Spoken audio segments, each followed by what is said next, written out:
once again, this time I'm going to show our poster board. And so the experiment presentation will blank because we're doing it right now. So I'm going to read this part and then I'll get to this side. So our question/purpose is, will a solution of baking soda and vinegar make a volcano erupt underwater? And then my hypothesis is, if I add baking soda and vinegar to make the volcano erupt, it will make it erupt underwater in only hot water. So my research is, vinegar is an acid that typically or usually contains 5 through 8% acidic acid by volume. Usually, the acidic acid is produced by a double formation.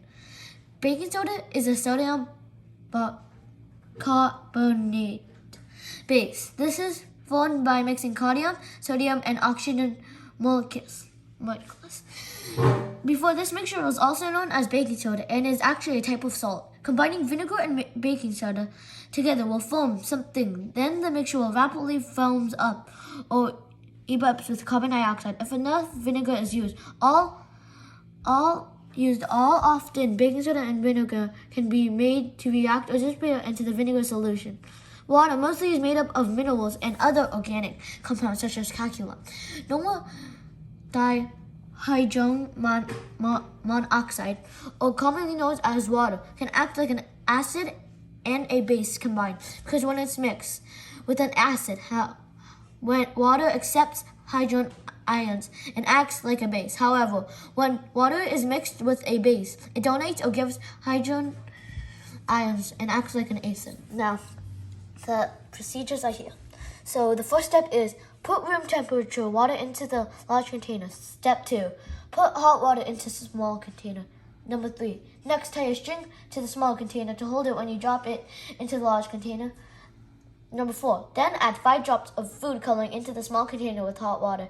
5, also add 1 tablespoon of baking soda into the small container with hot water. Number 6, carry the small container with the string to be above the large container. Number 7, when it's halfway, put half a cup of vinegar inside the small container. Then drop it as quick as possible. Make sure you don't break the small cup. Now watch it erupt. Repeat. Number 10. Repeat steps 2 through 9 for cold and warm water temperature into the small container and absorb it, erupt underwater. Now we're going to read our materials. Our materials is A, large container, B, small container, C, string, D, food coloring, E, measuring cup, F, baking soda, and G, vinegar. And here's my picture. I only have one. So now this is my result, and this is my bar graph, and this is my conclusion. So it's estimation because we didn't really estimate the water temperature. So I want to read the results. So what happened was, when I added all ingredients, including baking soda and vinegar, into the hot water, it erupted like a normal volcano project, but underwater. Now, instead of doing only hot water to prove if my hypothesis was correct, I did the inverse of hot water, which is cold water, and it did erupt. Last of all, I made it erupt in warm water. So I did the ingredients and looked at the procedures to do it. When I added the last ingredient, which is vinegar, what happened was it erupted. And here's our estimation water temperature. We think it was in the 70s or 80s. So it's 80s. And the hot water, it couldn't touch, so we thought it was 105. And for the cold water, it's very cold, so it's 25.